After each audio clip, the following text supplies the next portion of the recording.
have known each other a very long time. We've had the unfortunate circumstance of working through many disasters together before I joined RAPM.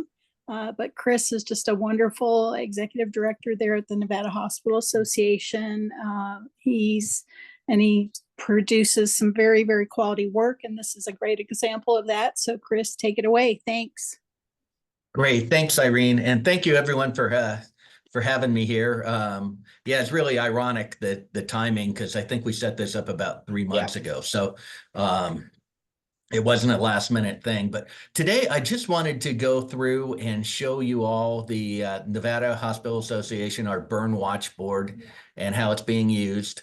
And I wanted you to kind of think in the back of your mind, how could you apply a similar board to pediatrics? Because it will be really easy to create a similar board for the pediatric ICU type situation or vertical in a hospital. So I am going to share my screen right now and just quickly walk everybody through this.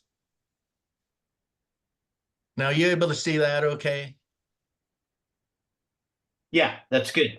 Okay, perfect. So the first thing is, obviously the watch board is password protected, so you do need rights and privileges to get into this. We are very liberal about who we give rights to, so anybody in RAPM that wanted the ability to go on the watch board and see what's going on, we'd be happy to give you privileges and rights to sign on to the watch board.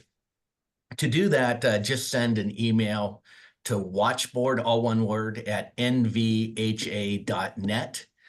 With your signature block that says who you are and which hospital you're affiliated with or school or whichever. And we'll make sure we get that issued to you right away. But so you go in here, you enter your email and your password, click that you agree to the terms. And basically the terms are just to prevent news organizations or such from using the material. If they were to have gotten a password. Now, I am because I'm an administrator, I go to a bunch of different watch boards because this is also the system we use for Nevada disaster preparedness. But with a burn watch board login, you would go to the burn, your initial screen would be this burn center surge capability board. And this board is sort of the heart and soul of the burn board, if you will.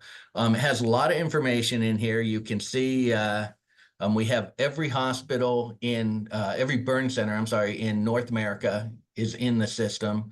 There are various levels of onboarding. The Northeast has not started onboarding yet. Everybody else, I believe, has to some extent. There's also some definitions up here that are really important. And these are all based on the American Burn Association teachings and such, but it's really important to have clear definitions. So when you're reporting data, everybody is talking about the exact same thing. So you can see here at the top, the ABA in their teachings had standardized the definition of a pediatric at age 14. So that when you start reporting pediatric bed availability numbers, you're talking about patients 14 and below. You can see they also standardized what a green patient entails, what a yellow patient entails, and what a red patient entails. And also a side note, if the patient has associated trauma, that they should also go to a burn center that's at a location that has a trauma center as well. That's, like I said, very important because as we scroll down and I show you some of these things, it's really important that we're comparing apples to apples. And we have found out through exercises in the past, and I know Annette's on this call and she can probably speak more to this, but we have had exercises where two different burn surgeons were defining red patients entirely differently. So that really was the onus for having these definitions up here. Now, right here at the top, you can see, and this is everybody right now. So North America, of those reporting, we have 274 open adult beds and 219 total open pediatric beds. These numbers down here, the green, yellow, and red, that shows the surge capability. So among all the burn centers, they have reported within 12 hours of being alerted how many additional yellow, red, or green patients they could accommodate. Now, we've also created some filters to make the board more usable. So, for example, this is everywhere, and you can see everything flows down here. But I can filter this so I just see California hospitals. So these are all the California burn centers, or I can filter by county as well. So I could filter to Los Angeles County, but I just won't do that for this example. Or I can filter by coalition. And on this board, the coalition is actually the ABA region.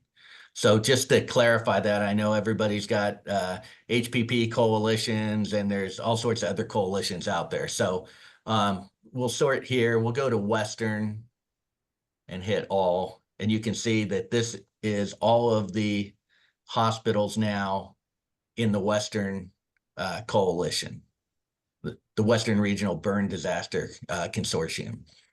So all of the information is standardized across here. So if the hospital is running in normal conditions, this little square is green. If they are in a contingency condition, it'll be yellow. Or if they are in a crisis situation, that square will turn to red. And you can sort by all of these columns are sortable, right? Ascending or descending. So if I sort here, I can see New Mexico Burn Center. They say right now that they're on contingency.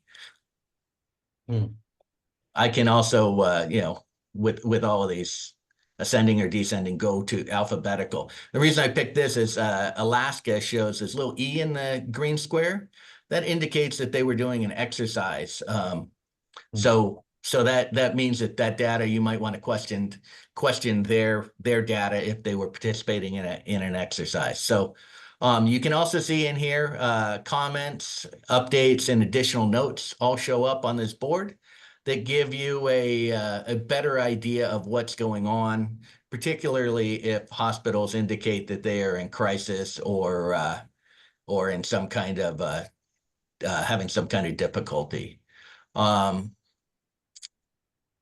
Going back up here, the little house icon, I'll just click on one, brings up information about the actual hospital. So the address, the phone numbers, we're adding the direct lines to the burn centers. We're adding the transfer center phone numbers as well in there.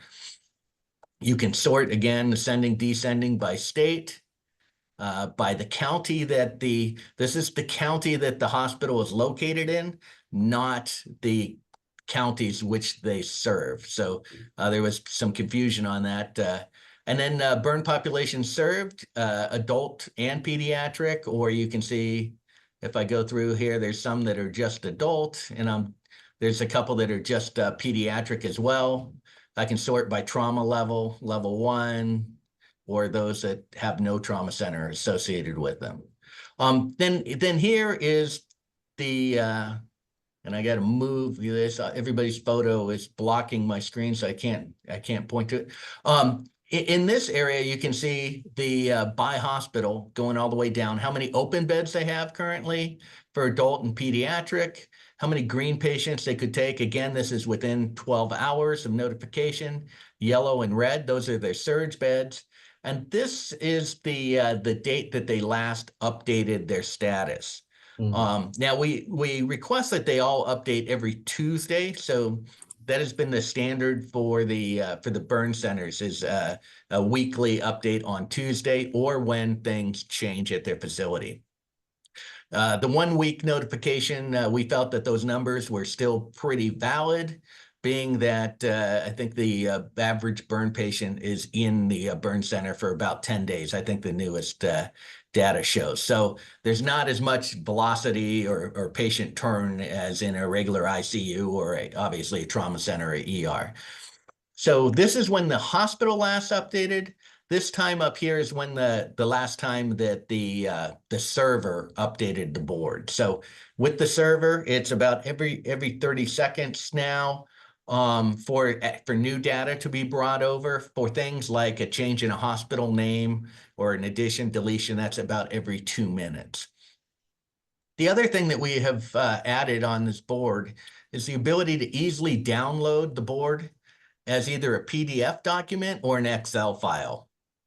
And that's really important. So during a disaster, you can download the Excel file and either share that with people who aren't on the watch board that might be in your EOC or things of that nature. And you can also manipulate that data, right? So for example, you know, we have the wildfires in California. It's very unlikely they're going to send people to a burn center in Alaska and things like that. So they could, or Hawaii maybe would be another example. They could cross those out, delete them out of the Excel file, and automatically update the numbers in the table based on that new reality for them. So then if there's one other watch board that we have in here, so this is the surge board. We also have a burn status board.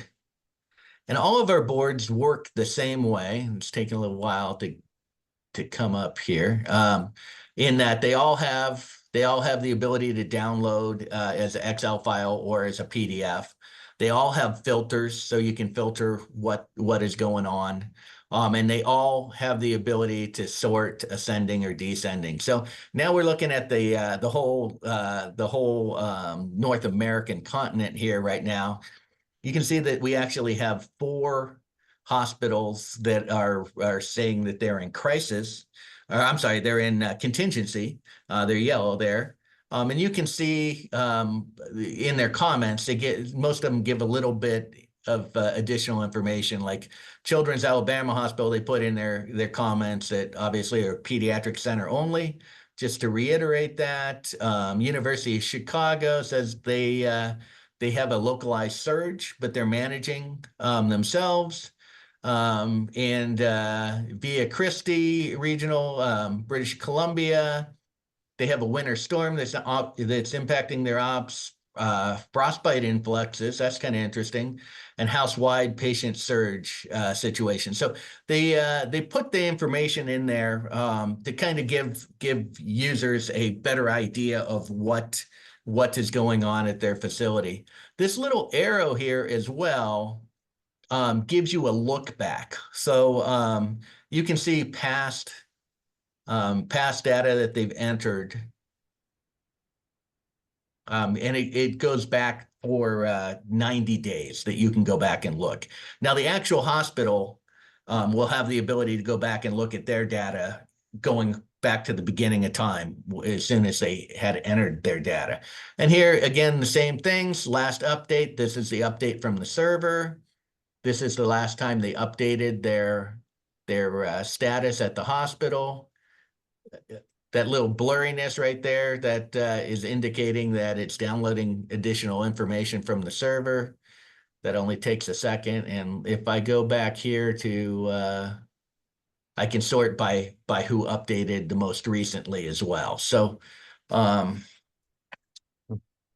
is how the boards look for the user. Now, for a hospital to update their status, it's really, really easy. I'm going to go down here. I'm going to go, since the Northeast isn't really using, excuse me, and each burn center only sees their hospital on this list, but because I'm an administrator, I have everybody. So I'm just not computer literate, that's all right now.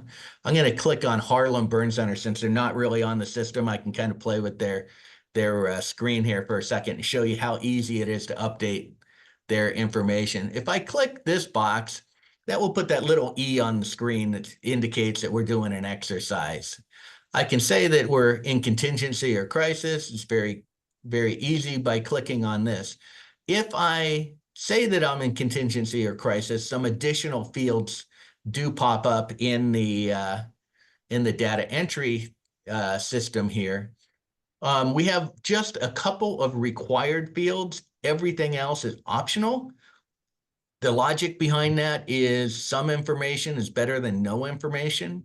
And during very dynamic things, like we had the fireworks explosion in Hawaii during New Year's Eve, it was, very dynamic. The situation was changing. It was better to get some information as opposed to incorrect information or no information. So we'll just say that this is a wildfire. Update type is required. And the burn center's current census is also required. So we'll just say they have 12 people in there. Now, everything else is optional, like I said. So the number of burn beds in the unit, and this all populates the various watch boards. The burn beds immediately available for an adult, the burn beds immediately available for pediatrics, and then you have your surge beds by color that you enter.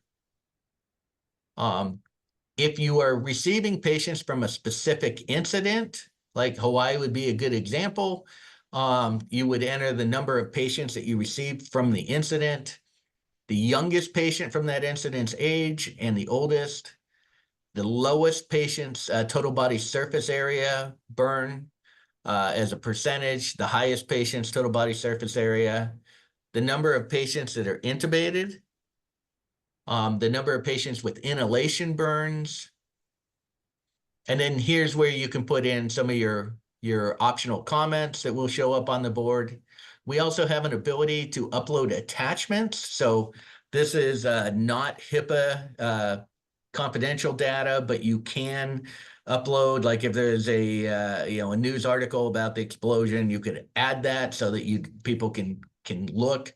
If you were using HICS, you instituted your instant command system at the hospital, you could put in your communication plan or other things in there. And I can click on this button and add an email address or a cell phone number for additional recipients that aren't on this board, and it will send them this update as well. So, and then I have a section here for additional notes. So this is a free text section where I could do additional notes. Now I'm just going to cancel out of this without actually posting it. But that would update their board when you looked at here. And because I picked crisis, it would show up as red. Now, one of the things that is important about this board is all of the data and every data element that we have on here is developed by the end users. So we worked really close with Annette in the Western Burn region and her group and the burn surgeons and the ABA's disaster committee, and to have gone through all this to catch just the information that they feel they need to manage an incident or disaster event. Nothing more and nothing less. And we have a kind of a maxim: if you can't articulate the reason why the data point needs to be collected, then it will not be collected. This is to manage emergencies first and foremost, and the data collection and the reporting is secondary to that. So that's very important. And one of the things that kind of reiterate that point that we discovered during the Hawaii explosion was that happened New Year's Eve, and a lot of the burn surgeons, they weren't near their computer, they weren't in the hospital, they were with their families, they were celebrating, they were doing all these kind of things, and we were asking them to update their status. But it was very difficult, if not impossible, to do via handheld device. So we have optimized this. So I think within 2 days after we learned that lesson, we optimized this. So now you could very easily enter all of the data just from your handheld mobile device, whether it's a cell phone or tablet, just to make things easier and to get that information faster and more reliable.